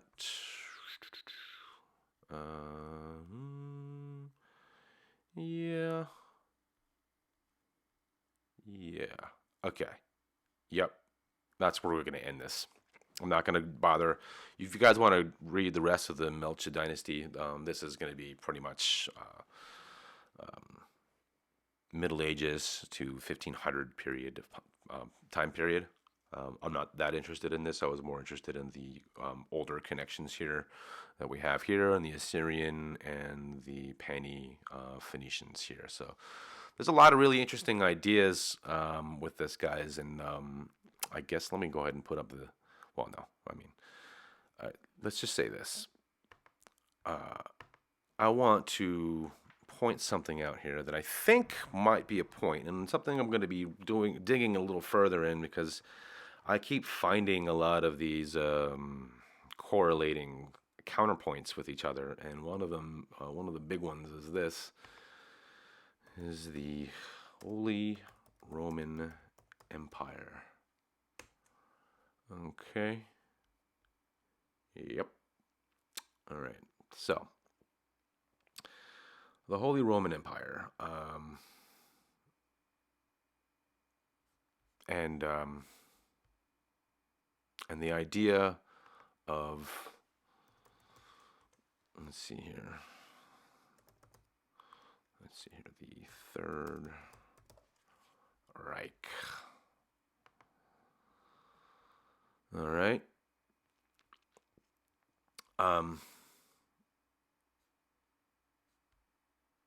there's obviously an Aryan connection here because if as most of you know from probably other history classes, the Aryans themselves. Let's go to Aryanism. Let's see here, Aryan. The Aryan conquest is very fascinating. They don't have a whole lot here, of course, but one of the interesting things. Let's see here. Maybe they'll have something here for this. Area. And so, yeah, I don't really go with this map. One of the interesting things is that, the good old Adolf here claimed, an Aryan lineage to the Germanic tribes. And if you look, I guess we'll go back to this map real quick, but if you look at the spread of the Aryan faith, they definitely, as it said earlier in the book, they went across this whole area and just sort of kind of like, and they came down from this area as well, from the Caucasus Mountains, and kind of came through, took over India, but also moved this way. And then we have the Pani, Phoenicians, Assyrians. They got chased out and moved this way. And they settled this whole area here. And in the bottom part, and I'm sure there was an Aryan movement as well, but it seems like, very interestingly enough, we have these two different stories here. And the thing is that the Holy Roman Empire, this is a very, very, very important subject to get into, and I'm surprised they gave you this stupid. Oh, okay, that's the banner from that point in time. Okay, but yeah, the beginning of this was supposedly. Oh, of course, this is just amazing. I can't wait to connect us for you guys. All right, so basically, the Holy Roman Empire was started by Charlemagne, who was crowned Holy Roman Empire of the Romans. Okay, not a Roman, a German, or German descent, or Aryan descent. Okay. Now, one of the things that's interesting is that we have in this book that we're reading here, we have the story of the Panis were a civilized people, and then they were Phoenicians of the Western world, the Red Sea, the Lohitas Sagara. I mean, that's there's just so many different interesting correlations here, and not just within history and movements of people, but also when it comes to the quote unquote Old Testament scriptures, stuff like that. We. I guess what I'm trying to say is that I think what people call controllers, quote unquote, okay, it might be wrong. And I'm just going to offer my opinion about this. And maybe it isn't wrong, maybe it is wrong. But I'm going to be of the opinion that I'm sort of going to hold the opinion that the quote unquote Phoenicians, I don't believe, are the evil powers that be, and they're not perfect like any civilization. But as I'm going to show you soon enough, that as far as the way that they actually like govern themselves and things like that, that's very different than the rest of the world and how it did things. And I find that to be very interesting because it goes against what history is trying to tell us. And another thing that's interesting is that if indeed the Pani or Phoenicians or whatever you want to call them were very much civilized people and really knew their architecture and did amazing and carved out cave dwellings like such that we see here in these pictures, you know you, that's not a small thing. And we also see the same thing in Cappadocia. You see the same thing in Etruscan Italy. There's a lot of this, Petra, for example. I mean, you get a lot of these things, and it seems that they did a lot of this before they made a lot of the other types of buildings. So what I'm trying to say here is that I'll ask a question and just throw it out there and let you guys kind of ruminate over it, because I think it's a kind of an interesting question to ask. And it's this: it's that what if what we're dealing here is really a question of uh, long a long waged war or conflict between these uh, Vedic Aryans, or these Aryans, right, versus their sort of mortal enemy, the Pani Assyrians, and also the Malech people, which are basically all the same related peoples. And that not only is it an issue of, I guess, different culture, but it's an issue of religious idealism and religious theology and the differences between the two.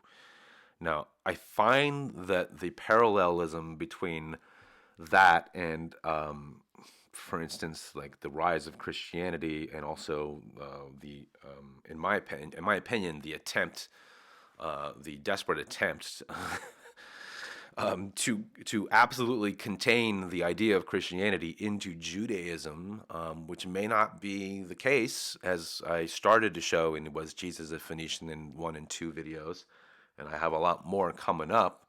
But this book to me was an important book to read, and one of the things I took away from it is this. It's truly what seems to be that they're absolutely adversarial people here, that hated each other and would war against each other. And one of the things that he did is that he connected himself with the idea of being part of the Aryan faith, and or the Aryan people. And is it any wonder why in World War II and World War One, you have places like Turkey and all these places here. All these places were involved in that war, even though really they had nothing to do with it. You know what I mean? It's very interesting. I mean, it's sort of the British versus the Ottomans, and some of the other ones, and like, I'm not saying I like the Ottomans either or whatever else, but like in the 1500s, the Ottomans versus the Ottomans in the 1900s, or 1918 World War One, very different types of people. And I think as I start to show you guys in history, is that the quote unquote Holy Roman Empire, all right, these people are the ones that did almost all the massacring, right? They came in and killed all the Cathars. They, they essentially ran the church for the most part. And the funny thing is that one of the interesting parallels in history that I'm going to have to research a little bit and get into, but it's the idea that Charlemagne, okay, Mr. Charlemagne himself, being the first emperor, he, yeah, you see, religious Catholicism, evangelical, 800 to 1806. You see that? I mean, this is This is what I'm saying to you guys. And this is what is a big difference in the schism between the Eastern and Western churches as well. Okay, because the Eastern Church, right, was not part of this.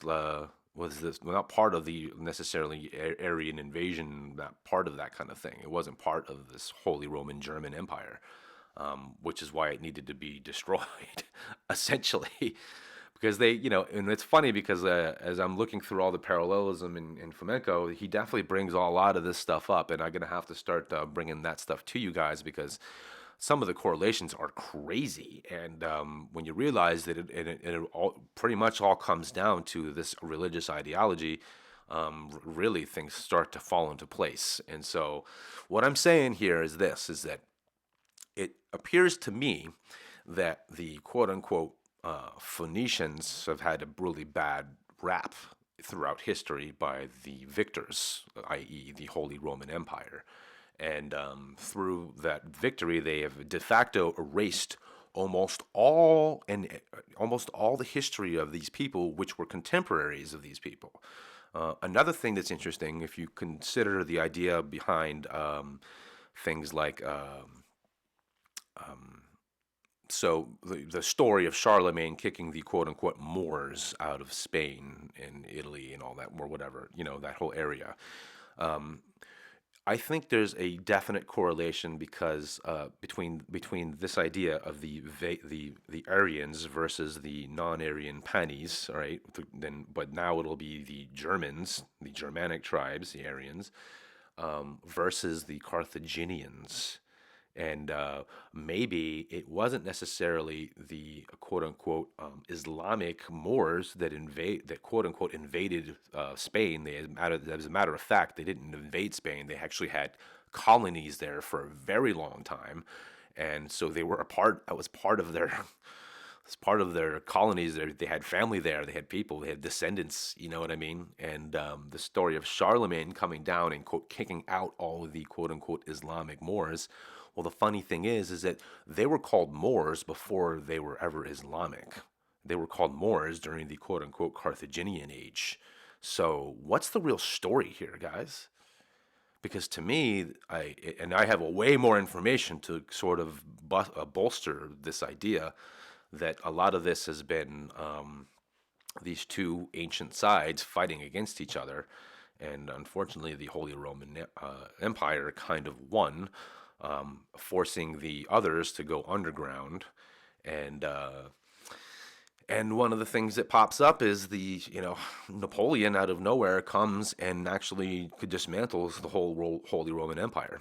And unfortunately, he didn't go far enough to really dismantle it and rearranged it into a sort of a hierarchy of various influential people that were left over from the destroyed Holy Roman Empire.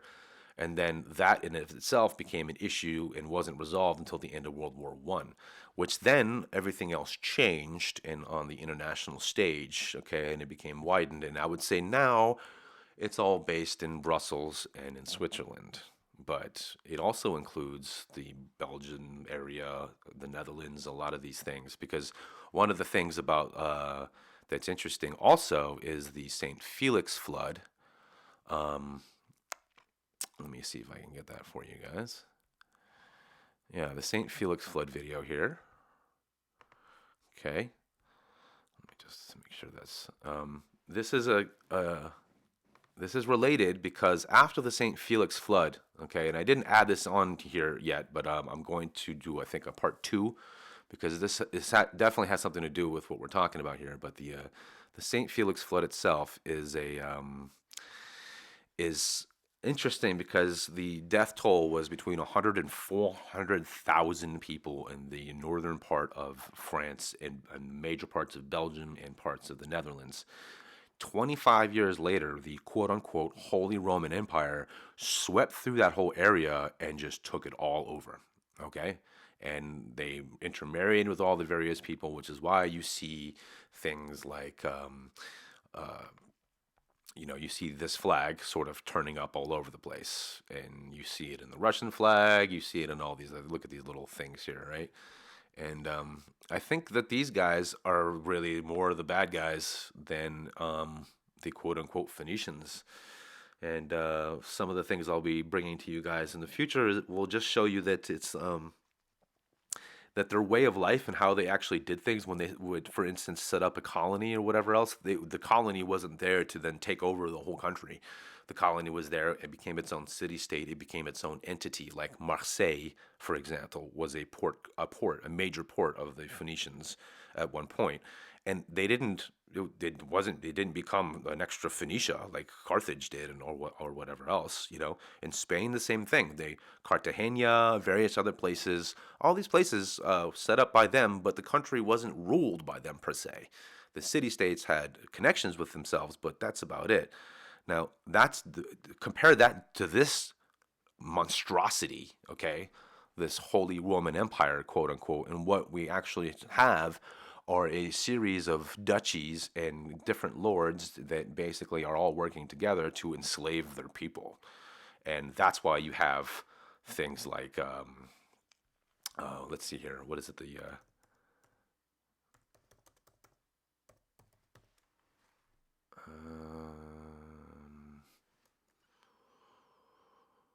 Okay, I see. Nope, Germany. I think it's called the Peasant Revolt. Nope, not there. Yeah, the German Peasants War. And so, there you go. You have the German Peasants War, right? Which erupted in 1524, 1525. I'll be bringing this back when I get into the 1500s, because the 1500s, guys, is when you see this huge like grab. There's stuff happening all over the place. There are floods happening all over the place. There's again a very similar schism within the quote unquote church itself. Okay, and what you also see is you see the Holy Roman Empire. They're going around and they're cleaning up. If you guys aren't familiar with the idea of disaster capitalism, we're going to get into that soon. But this is essentially what they did. As you can see here, like 1624, whatever. Yeah, sure. But, as you can see, they definitely encapsulate these parts of Belgium and in some of these other spots. I mean, this map is not accurate at all. They don't even include Spain, and Spain was part of the Holy Roman Empire, so I think that's very weird. They don't even include that. There's another thing. Like you always have to do your own homework before you trust Wikipedia for anything. That's for sure. So, but I don't know, guys. I mean, make up your own minds on this. But one of the interesting things is that the Phoenicians setting up their spot in Marseille, which is right here, right in between this Spain and Germany, or the Holy Roman Empire, and France was always caught in the middle of all of this stuff, and parts of their land were taken away. They fought the Germans so many times, and they had a different idea of Christianity, which is why they had their own popes or whatever, their own kind of thing, and that's part of the reason I think why they were so attacked constantly. And Napoleon definitely, dealt a final blow to this sort of amalgamated type of empire, but in the end, he succumbed to his own ego and his own vanity, and he lost. And what ended up happening was the reconfiguration of the same powers that used to be the same people.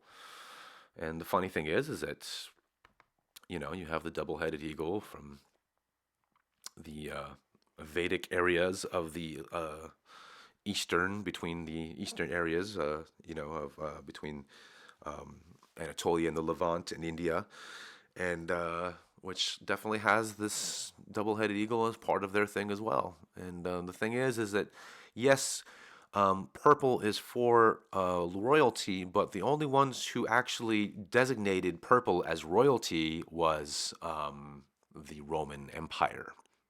The Phoenicians used purple. They had high revere of purple, but under the Roman Empire, it was actually used specifically for the upper class, the emperor, that kind of thing.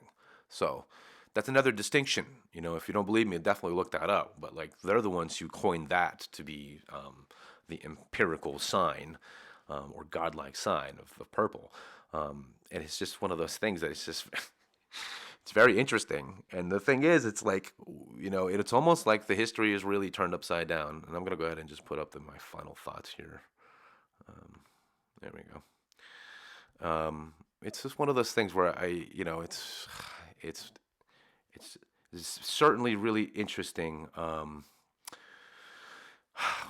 When you really look at all this stuff, I have a lot more to bring up on this, but yesterday I was looking through Flamenco's second book, Chronology, where it shows you all the different parallelism of all the different kingdoms and whatnot, and and it's very cool because I started seeing exactly I mean I after reading the last audio part one of the audiobook yesterday, I was thinking about it. Then it kind of hit me, and then I started leafing through his book, and then I started seeing that he was actually like looking at these various parallelism in history through the various quote unquote Roman empires. And it started bleeding off into things like the Goths and the Visigoths, i.e., the Germans and things like that. And so there it is. I mean, like there's a real connection here, guys, and I'm gonna have to do a little bit more work to bring it to you. But this is the sort of the first step, this history of the like Indian origins and how the Vedas, the Aryan Vedas versus the Pali Pani, were already at each other's throats, and then you have them chasing them all the way to the east and past the quote unquote Red Sea into the Kamarupa area. And then, you know what I mean? There's so many correlations. I don't even know where to begin. So it's tough about doing this kind of thing is that like you're sort of juggling things left and right or up and down, and you're trying to figure it out, but like things come around and just smack you across the face and you're just like, whoa. But I don't know what to tell you. You guys will make up your own minds, and that's absolutely your right to do so. The only thing I can do is just try to throw out some of this raw data at you, because I like raw data. I know it's not for everyone. Some people like packaged videos, which I like to do as well. And I have some great stuff coming to you guys really soon. Some more translations of some very, very strange accounts of the 1500s. But one of the things you guys can look forward to is in the future, the 1500s is going to be a big subject, because just like we talk about cycles and resets, this is a period of a reset in a cycle. And it lasted for about 50 years or so, maybe a little longer, right? And then after that, about 200 years later, during 1812, 1813, guess what? It happens again. And then we have that period of time. And then also, not only that, but in the 1200s, 1300 period times, same thing. Same kind of deal. It got really cold. Things got really crazy. The weather and volcanoes, all kinds of stuff was going on. I have an account that we'll be bringing to you guys really soon, in 1570s, of this crazy storm in Constantinople that both flooded and shot what they say are like fireballs, but they use the old Shakespearean word, quote unquote, faggots or whatever, bundles of wood. But when you look at the bundles of wood, they kind of resemble facets. And so in the book itself, it talks about these things shooting out from the sky and like destroying the top of the cities, while at the same time the cities being completely drowned in a deluge. And this is a copy of some letters and whatnot. But very strangely, at the very end of it, which, by the way, the Venetians, people are like, oh, the Venetians. There might be a play on word there, but the Venetians were connected to the hip to the Medicis and the Holy German Roman Empire. Just remember that, okay? They were the bank of these people. And when they got chased out, they went up north after the Netherlands got taken over by the Holy Roman Empire. Guess where they moved? Up north. Because the French got sick and tired of this and then basically started to move up against them. And that's when the Calvinists showed up and all these other things and created this sort of division in religion in that period of time. So some interesting stuff here, and we're going to get into a lot of this. But I just wanted to say thank you so much for joining me today. If you liked the video, please hit the like button. Share it if you think other people would be interested in a different type of perspective here. And I'm not trying to tell anybody's wrong. I'm just saying that I've come across a lot of things, and this was kind of the kind of viewpoint I'm starting to sort of encapsulate at the moment. And it's not based on nothing. It's based on a lot of just a ridiculous amount of reading, honestly. But also it's based on like just there's something like I have a hunch here, and the hunch as I go along and do my thing, when I'm researching, we're all resonators, guys. We resonate things to us, whether we like it or not, depending on how you think and how you live your life. You'll resonate certain things towards yourself. It's the same thing with research too. But you got to be careful with, what is it called? Confirmation bias and things like that. And I'm so aware of those things. And that's why I'm always saying, this is what my opinion is, or, hey, this is the information. You guys figure it out for yourselves. That's the way I always want to be, because I don't ever know. But there is something interesting about the way that, quote unquote, out of all the religions across the world, why is Christianity the one that's broken up into tens of thousands of denominations, all claiming to be the right one? When all the other religions have only 2 or 3 different sects for the most part, right? Buddhism has a couple sects. The Judaism has various sects in it. Islam has various sects in it, and the Sufis, being probably the most peaceful of all the Islamic, you never see them blowing themselves up. As a matter of fact, they're the ones usually being blown up by other Muslims, and it's crazy. But the thing is, it's like Christianity. In the United States alone, there are 30,000 denominations of Christianity. Now, why would you attack something and split it off into so many denominations if you weren't trying to really hide something? And that's kind of one of my big points. And I thought that the way that Christianity has been kind of shoved down people's throats throughout history, as far as what we've told, is one thing. But I think there is something about the early part of it that is still alive and still there. And I'm going to show you in the near future that the Holy Roman Empire, headed by the German Federation, are the ones that really stamped everything out and murdered thousands upon thousands of people because of ideas. So hopefully you'll join me with that. Otherwise, thank you so much for joining me again today, and I'll be bringing you guys some interesting translation videos really, really soon. So stay tuned. Peace.